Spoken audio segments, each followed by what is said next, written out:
semuanya. Luar biasa. Sekali lagi ya, apa kabarnya?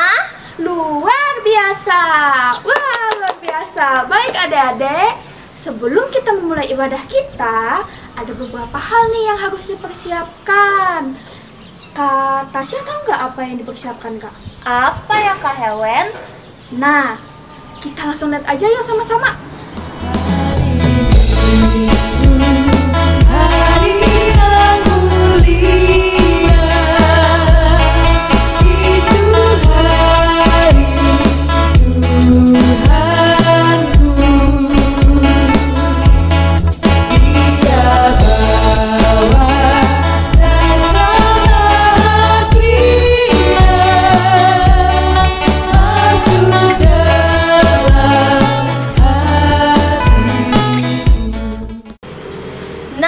Tadi hal-hal yang perlu kita persiapkan.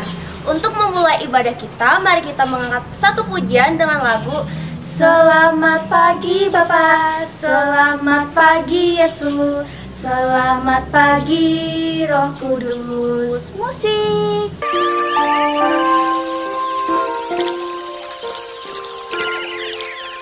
Selamat pagi Bapa, selamat pagi Yesus, selamat pagi Roh Kudus. Terima kasih atas anugerah-Mu, semalam telah berlalu. Ku memuji, ku bersyukur,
adik-adik, sekarang Kak Helen dan Kak Tasya membawa adik-adik untuk bangkit berdiri.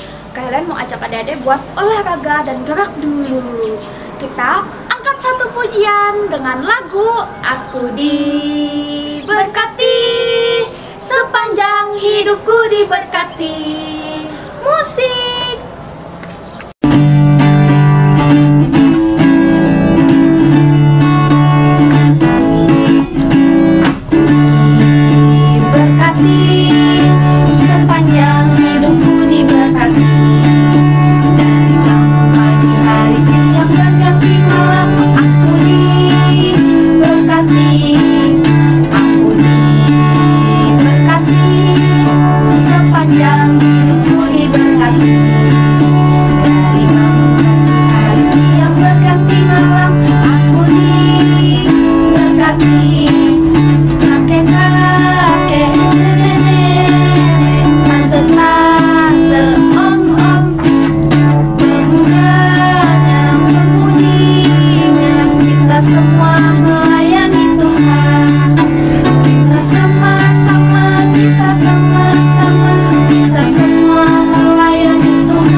Sekarang tiba waktunya untuk berdoa. Ayo, sikap berdoa yang baiknya gimana? Iya, Lipat tangannya, tutup matanya, tundukkan kepalanya. Mari kita berdoa. Selamat pagi Tuhan, terima kasih atas berkat-Mu di pagi hari yang indah ini kami dapat bangun dengan sehat dan segar. Tuhan, sekarang kami ingin memulai ibadah, kiranya Tuhan berkati dari awal, pertengahan, hingga berakhirnya nanti. Dalam nama Tuhan Yesus kami berdoa dan mengucap syukur, haleluya, amin. Adik-adik masih semangat? Masih dong Kak. Mana Kak Helen mau dengar semangat adik-adik semua? Tepuk Yesus. Yes, sus, Yesus, yes. Laskar Kristus, yes. Laskar Kristus, yes. Luar biasa sekali ya Kak. Baik adik-adik, biar lebih semangat, Kak Helen masih undang adik-adik untuk bangkit berdiri. Kita angkat satu pujian dengan lagu Bila Iblis Menggodaku. Musik.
Sekarang tiba waktunya kita untuk mengumpulkan persembahan. Tapi sebelum kita mengumpulkan persembahan, mari kita mengangkat satu pujian lagi dengan lagu Tegak dan Katakan Kau Cinta Yesus. Musik.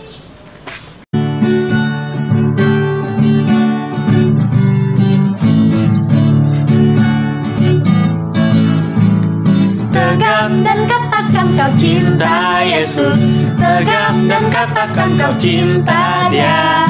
Dia mau tahu, Dia mau tahu apakah kau cinta Dia. Jongkok, Jongkok dan bisikan kau cinta Yesus. Jongkok dan bisikan kau cinta Dia. Dia mau tahu, Dia mau tahu apakah kau cinta Dia.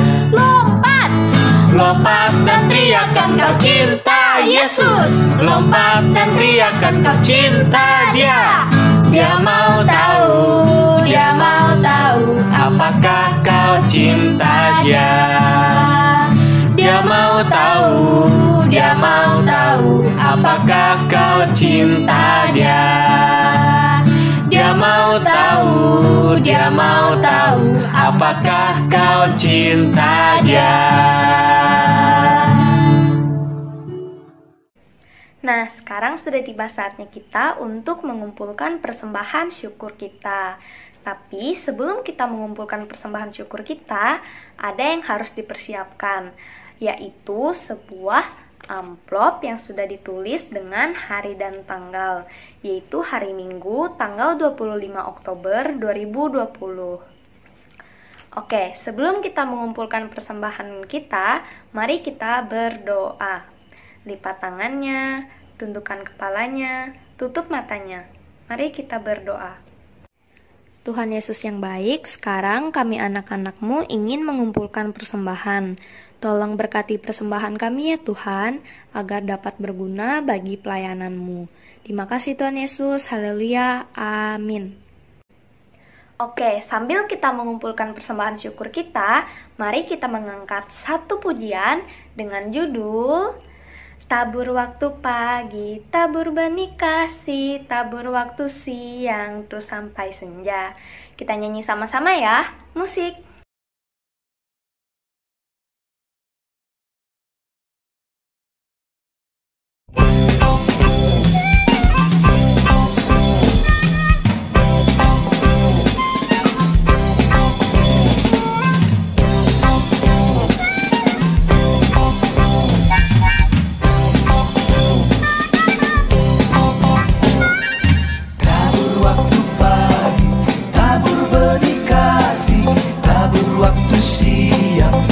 Sampai senja, nantikan tuaian pada musim panen. Kita kan bersuka bawa berkasnya, masuk lumbungnya. Kita kan bersuka bawa berkasnya, masuk lumbungnya.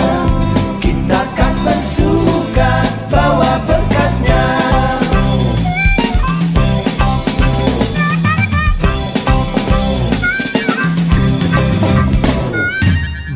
Walau suka tabur bagi Tuhan, biar jiwa raga susah dan lelah. Sampai akhir nanti kita disambutnya, kita kan bersuka bawa berkasnya, masuk lumbungnya. Kita kan bersuka bawa berkasnya, masuk lumbungnya.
Nah, masih semangat kan? Oke, sekarang kakak mau kasih pengumuman nih. Nah, adik-adik tahu kan kalau kita ini masih ada di masa-masa pandemi COVID-19 nih. Jadi kita itu harus menjaga kesehatan tubuh kita supaya kita nggak sakit-sakit nih. Nah, yang pertama ya, kita itu harus rajin-rajin cuci tangan. Mau kita habis dari luar, mau kita di rumah, pokoknya kita harus rajin-rajin cuci tangan ya adik-adik. Yang kedua, kalau kita berada di luar, kita itu wajib pakai masker. Kita itu harus pakai masker nih adik-adik. Lalu yang ketiga, kita harus makan makanan yang bergizi. Seperti ada buah-buahan, ada sayur-sayuran, habis itu ada susu. Eits, jangan keseringan makan micin loh. Nah, yang keempat, kita harus rajin-rajin berolahraga. Kita harus olahraga yang teratur, supaya badan kita itu nggak lemas-lemas, nggak mudah capek nih. Nah, lalu yang kelima, kita itu jangan keseringan begadang nih adik-adik. Kita itu harus tidur yang teratur, supaya nanti besok paginya pas kita bangun, tubuh kita itu tetap sehat dan tetap bugar. Oh iya, kakak mewakili kakak-kakak yang lainnya mau mengucapkan selamat ulang tahun bagi adik-adik yang berulang tahun dari tanggal 25 Oktober sampai tanggal 31 Oktober 2020. Selamat ulang tahun ya! Semoga di usianya yang bertambah ini, adik-adik semakin mendapat berkat yang luar biasa. Nah, tiba saatnya kita untuk pisah kelas. Ada kelas PAUD, kelas kecil, kelas tengah, kelas besar, dan remaja. Selamat beribadah ya adik-adik, Tuhan Yesus memberkati. Dadah!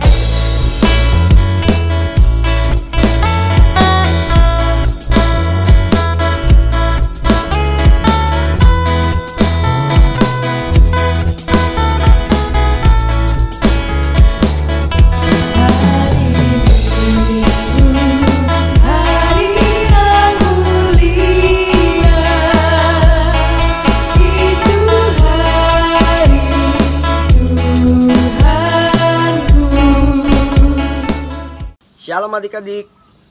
Waduh, kok masih lesu? Kita coba lebih semangat ya. Shalom adik-adik. Shalom adik-adik. Nah gitu dong, anak-anak Tuhan harus semangat. Nah adik-adik, gimana kabarnya nih sepanjang minggu ini? Pasti sehat-sehat semua kan? Dan abang yakin kalian semua pasti sudah semangat untuk memuji dan memuliakan nama Tuhan pada minggu ini. Nah, untuk menyiapkan hati dan pikiran kita untuk mendengarkan cerita kita pada minggu ini, kita mau angkat satu pujian dengan judul Bapa, Aku Datang Padamu.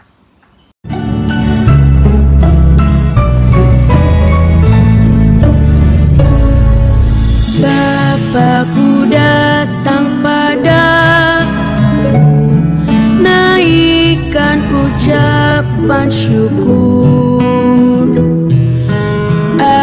atas kasih anugerah-Mu yang indah setiap hari.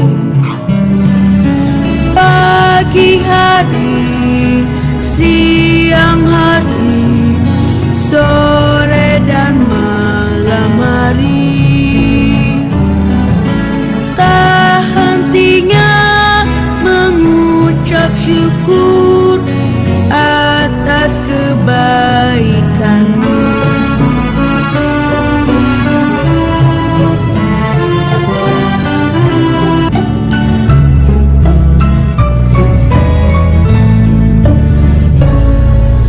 Bapa, Ku datang padamu, naikkan ucapan syukur atas kasih anugerah-Mu yang indah setiap hari.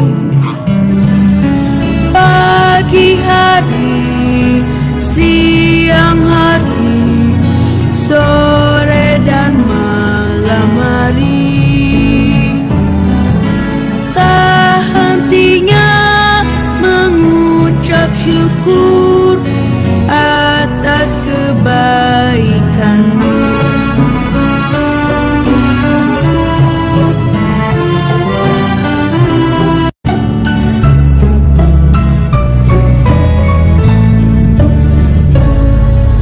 Bapa, Ku datang padamu,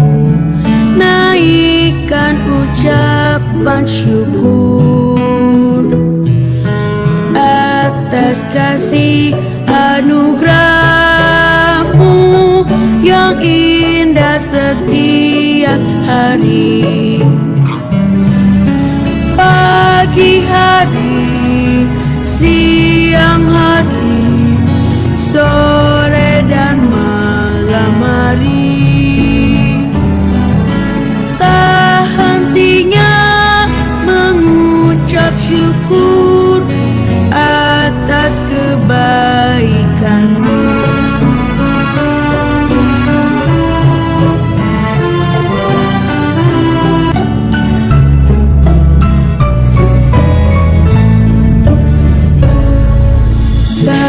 Bapakku datang padamu, naikkan ucapan syukur atas kasih anugerah-Mu yang indah setiap hari.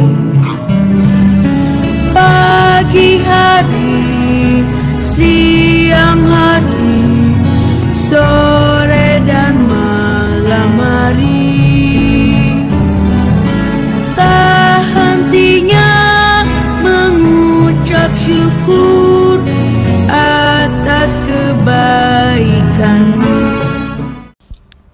Tuhan Yesus, kembali lagi kami anak-anak-Mu datang Tuhan ke hadirat-Mu yang maha kudus Tuhan Yesus. Tuhan, pada saat ini kami anak-anak-Mu telah berkumpul bersama-sama Tuhan Yesus melalui online, siap untuk memuji dan memuliakan nama-Mu Tuhan Yesus.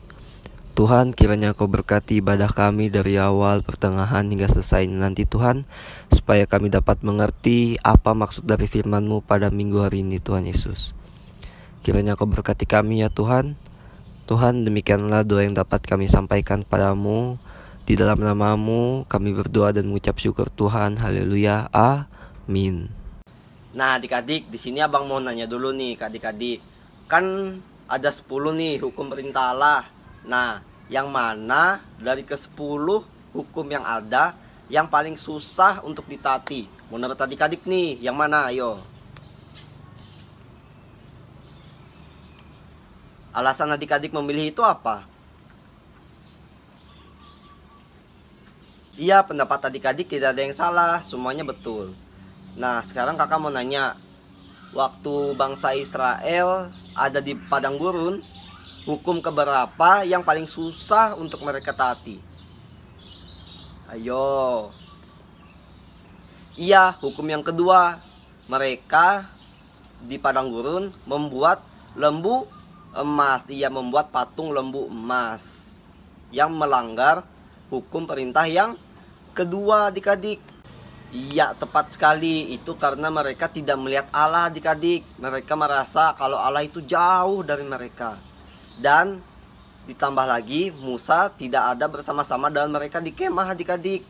Baru 3 bulan bangsa Israel keluar dari tanah Mesir, mereka sudah buat yang aneh-aneh deh. Pokoknya sudah nyembah patung, nyembah matahari, nyembah sungai Nil. Tuh kan aneh-aneh banget dah. Sudah melanggar hukum perintah Allah, terutama hukum yang kedua. Padahal Allah kan mengajarkan umat Israel untuk menyembah Dia. Walaupun Allah tidak tampak secara kasat mata, tetapi Allah ada dan tetap ada di tengah-tengah mereka. Allah ingin tetap hidup di antara mereka supaya mereka dapat merasakan kekudusan dan kehangatan kasih Allah, adik-adik. Tapi gimana cara Allah mengajar mereka ya? Nah, adik-adik pasti kepo juga kan? Nah, makanya kita simak cerita yang akan dibawakan pada minggu ini. Makasih Kak.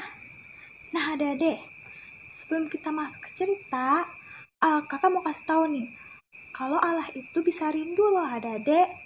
Rindunya karena Allah ini rindu sekali adik-adik untuk berkumpul dan diam di tengah-tengah umatnya adik-adik. Allah mengingat kejadian-kejadian dulu, seperti Allah sedang berada di Taman Eden. Dia menikmati pagi yang sejuk bersama Adam dengan Hawa. Dan juga pada saat Allah bersama Henokh. terus pada saat Allah berbicara dengan Musa. Jadi mereka berbicara layaknya seperti seorang teman adik-adik. Jadi selama 40 hari di atas Gunung Sinai, Allah memberitahukan atau bercerita kepada Musa bahwa dia itu rindu adik-adik dengan umatnya. Dan Allah juga telah mengampuni bangsa Israel yang dulunya pernah membuat dan bahkan menyembah patung lembu emas adik-adik. Nah, coba adik-adik buka di kitabnya, di Keluaran pasal yang ke-25 ayat yang ke-8. Kakak ulangin ya. Keluaran pasal ke-25 ayat yang ke-8. Di sana Allah berbicara dengan Musa dan Allah ada satu permintaan nih. Satu permintaan dan satu kesempatan juga untuk bangsa Israel. Yaitu mari kita buka sama-sama dan kita baca sama-sama ya. 1, 2, 3. Dan mereka harus membuat tempat kudus bagiku, supaya aku akan diam di tengah-tengah mereka.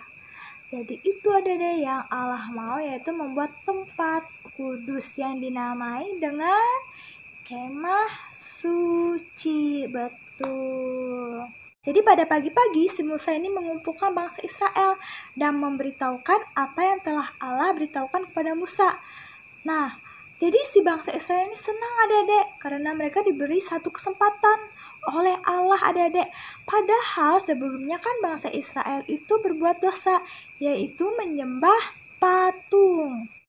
Akhirnya mereka dengan cepat mereka mempersiapkan bahan-bahan untuk membuat kemah suci itu. Adik-adik ingat gak pada waktu mereka keluar dari Mesir, mereka kan ada bawa, ada bawa apa? Iya, ada bawa emas, ada bawa perak, dan ada bawa perhiasan-perhiasan. Jadi mereka dengan sukarela mengumpulkan perhiasan mereka dan dikumpulkan adik-adik untuk membuat kemah suci itu. Nah, itulah bahan-bahannya adik-adik.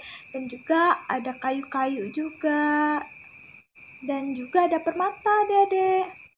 Nah, terus mereka juga membagi tugas mereka adik-adik sesuai bakat dan keahlian yang mereka punyai adik-adik.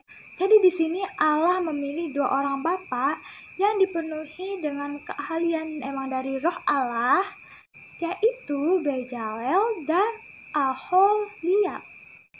Nah, tugas mereka berdua itu mengawasi tukang-tukang khususnya seperti tukang emas adik-adik. Untuk tugas ibu-ibu, mereka meminta kain lenan adik-adik. Terus ada juga yang menjahit, ada juga yang memotong kayu di situ, mempersiapkan kayu. Dan setelah bahan itu sudah terkumpul, kata si Musa, oke, ini sudah cukup dan kita bisa membuat kemah suci ini.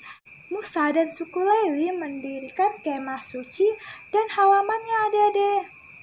Oke adik-adik, sekarang Kaca mau mengajak kita untuk membayangkan bagaimana kita ada atau berada di antara umat Israel yang baru pertama kali memasuki halaman kemah suci itu.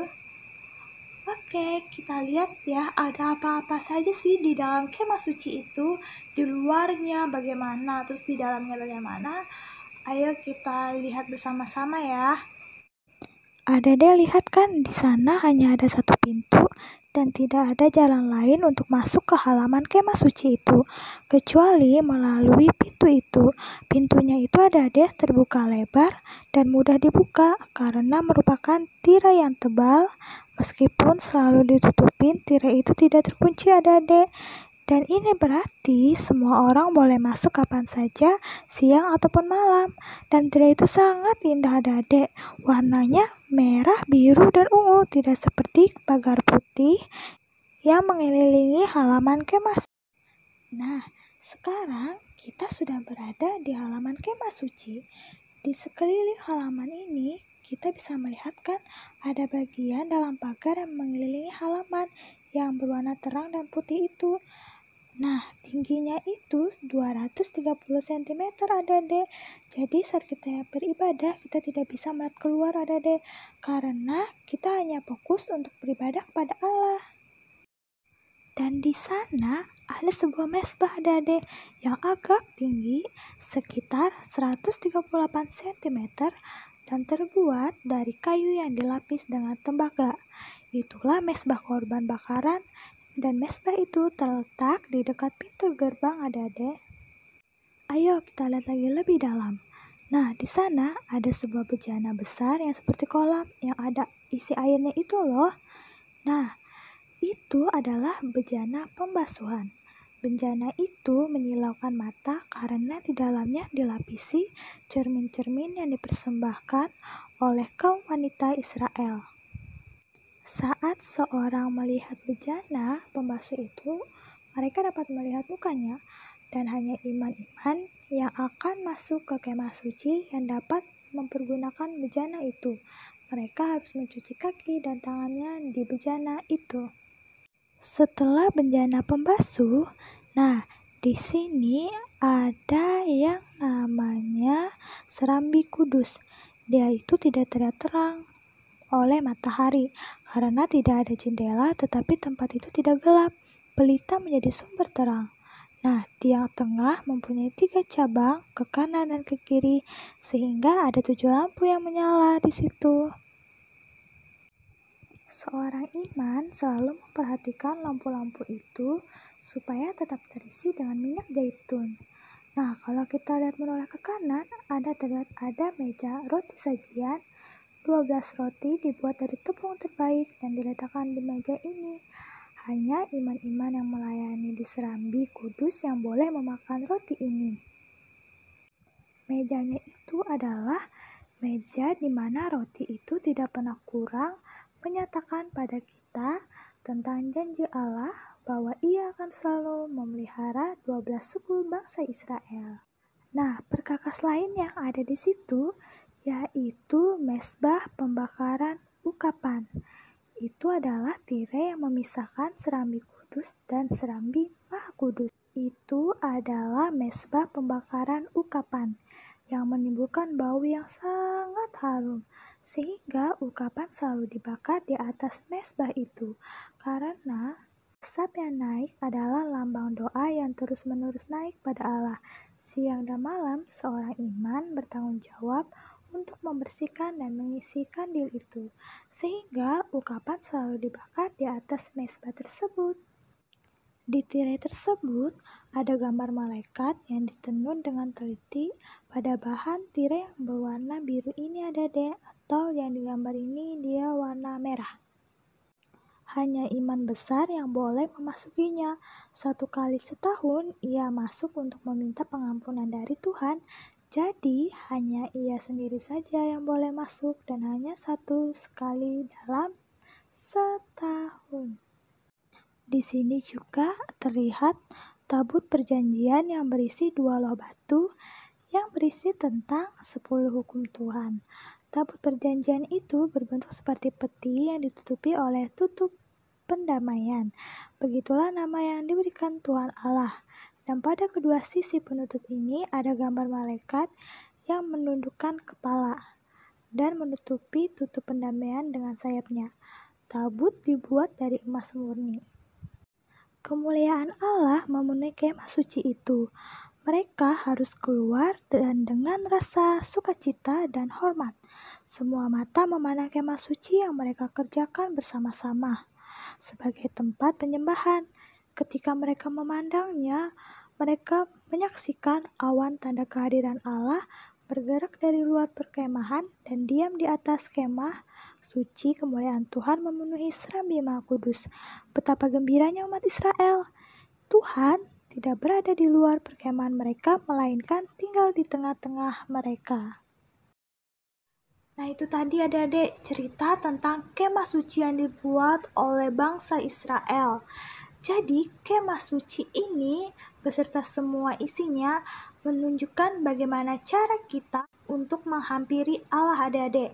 Dan juga merasa bahagia, gembira karena Allah hadir saat mereka berbakti adik-adik. Nah, Pelajarannya buat adik-adik yang ada di rumah, kakak harap adik-adik mempunyai kerinduan untuk selalu memuji dan memuliakan nama Tuhan di sekolah hari Minggu.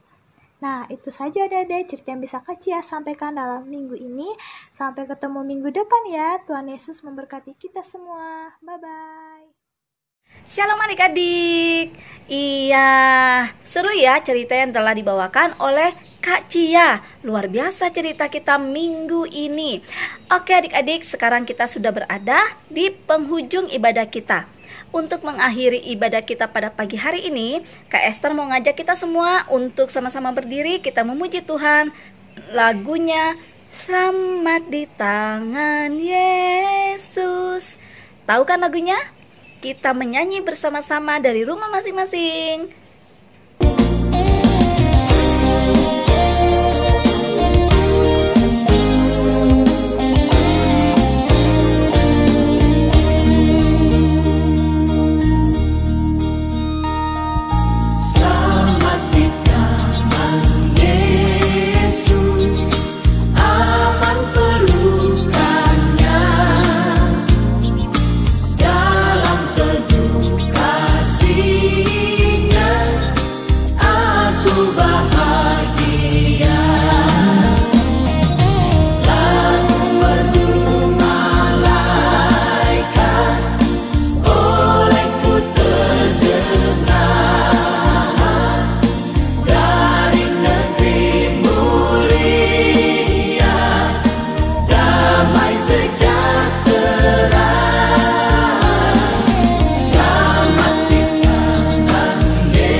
Sekarang tiba waktunya untuk kita berdoa. Adik-adik, Kak Esther harap kita satukan hati, kita lipat tangan, tutup mata, tundukkan kepala. Mari kita berdoa yang akan dipandu oleh Kak Esther.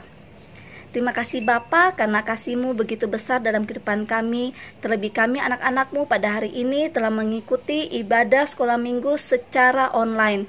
Walaupun secara online ya Bapa, tetapi firman-Mu begitu menyegarkan hati kami. Bila kiranya firman-Mu itu tidak berlalu begitu saja, tetapi dapat memandu kami, dapat menuntun kami, dan membentuk kami sebagai anak-anak Tuhan yang takut akan Tuhan. Dan kami boleh menjadi garam dan terang dalam kehidupan kami sebagai anak-anak Tuhan. Ya Tuhan, sebentar lagi ibadah kami akan berakhir. Engkau sertai hari-hari kami ke depannya, Engkau sertai orang tua kami, Engkau sertai apa yang menjadi rencana kami ke depan, supaya semuanya itu boleh terlaksana dengan pengasihan Tuhan. Terima kasih ya Bapa. Kami tutup doa kami ini dengan doa yang telah Engkau ajarkan kepada kami demikian. Bapa kami yang di surga, dikuduskanlah nama-Mu, datanglah kerajaan-Mu, jadilah kehendak-Mu di bumi seperti di surga. Berikanlah kami pada hari ini makanan kami yang secukupnya, dan ampunilah kami akan kesalahan kami, seperti kami juga mengampuni orang yang bersalah pada kami. Dan janganlah membawa kami ke dalam pencobaan, tetapi lepaskanlah kami dari yang jahat, karena Engkau yang punya kerajaan dan kuasa dan kemuliaan sampai selama-lamanya. Amin. Selesai sekolah minggu, mari kita pulang. Sampai jumpa minggu depan. Tuhan Yesus memberkati. Shalom.